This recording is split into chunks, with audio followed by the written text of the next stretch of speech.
Good morning. I am contacting you from inside Roof Riot. And I would like to welcome the collective to this reading. It is January 15th. At the current moment, which is 8:46 a.m., Black Moon Lilith is directly opposed the actual moon. And she's in conjunction with Chiron. Chaotic healing.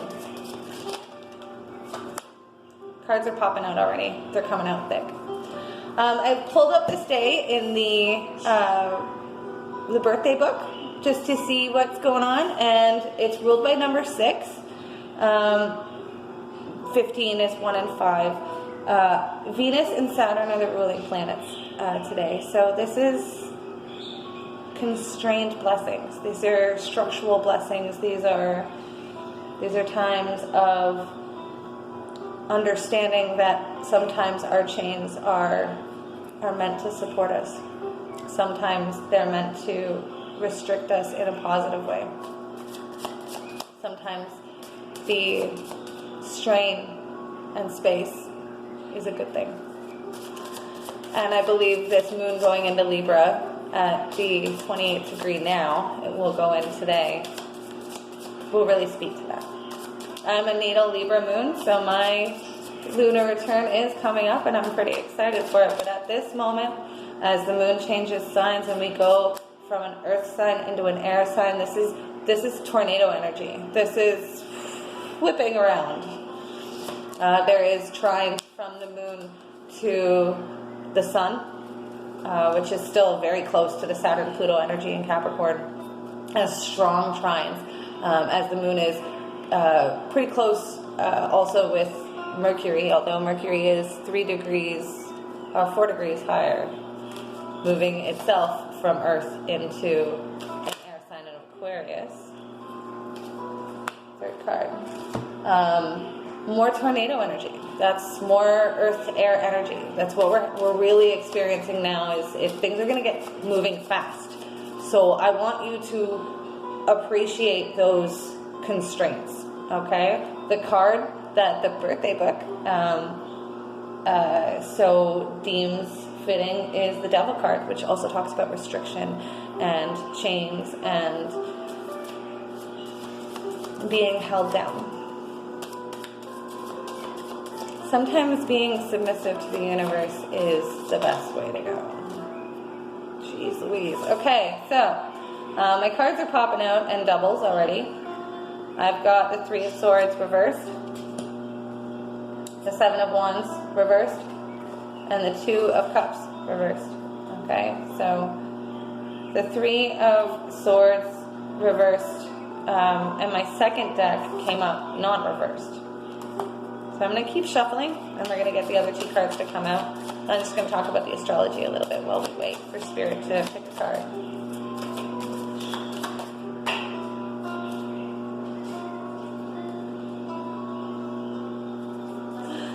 You can't make this stuff up. Like I said, we're really experiencing that fluctuation from Earth energy into air energy now, as the sun is moving closer and Mercury is moving closer into Aquarius energy, and the moon is moving into Libra. We're really experiencing that push from ground all the way up. I personally have a lot of air in my natal chart, and a lot of Aquarius, so I'm very comfortable flying around up here. But for those of us who have experienced that before, they'll understand that this part of the world, this part of the universe, really affects the world in a way that creates the most progressive type of thinkers, the ones who can have that Aquarian energy, who can have that really forward-thinking energy and bring it down into that Capricorn structure. Martin Luther King Jr. was born on January 15th. This is the last degrees of Capricorn. Oh, excuse me. Last card decided to move under the table, and it's the Empress.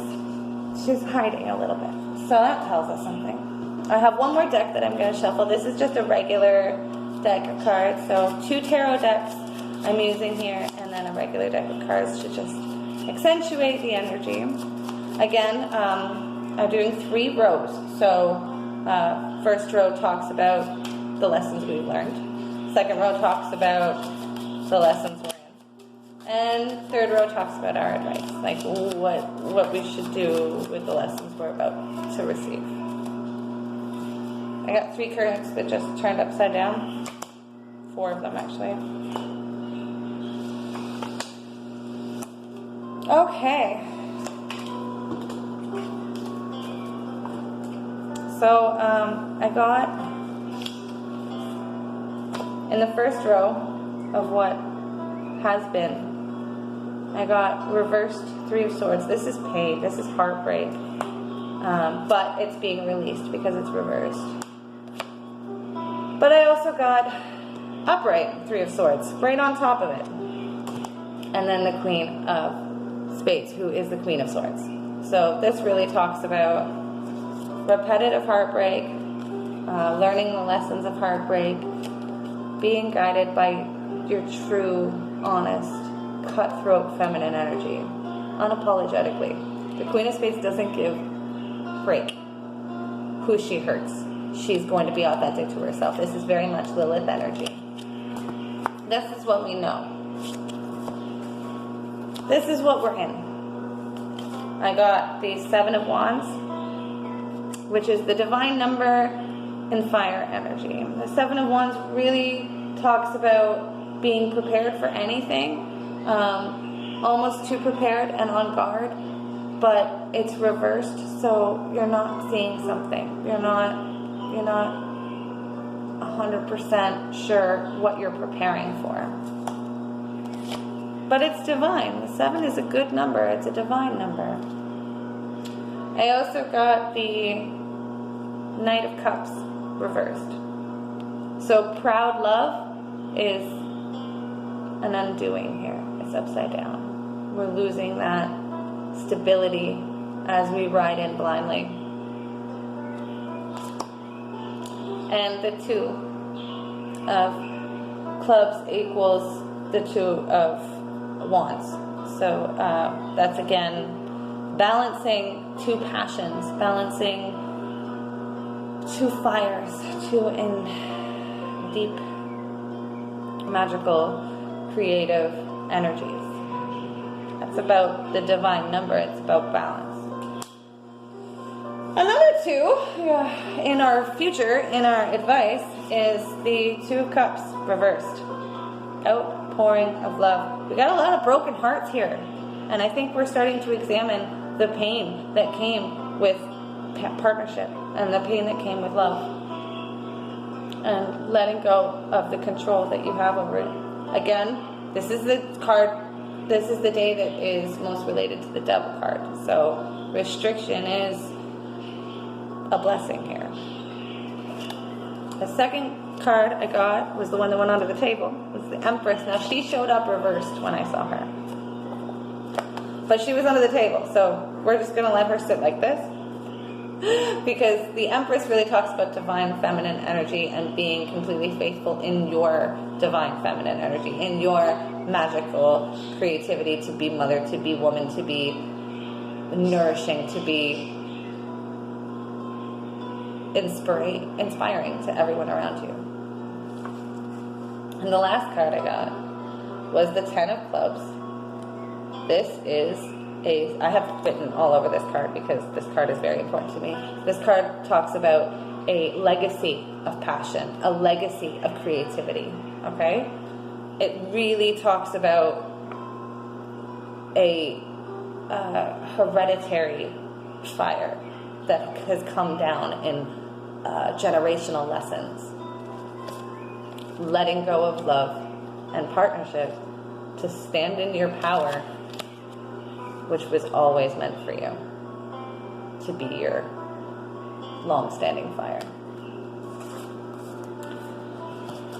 I know that doesn't sound all cheery and stuff, guys, but we have Mars in Sagittarius, so I'm just going to be completely honest with you. That's right on top of my ascendant.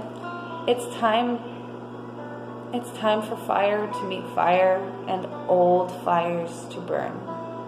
Slowly. Take your time with this. There is no reason to rush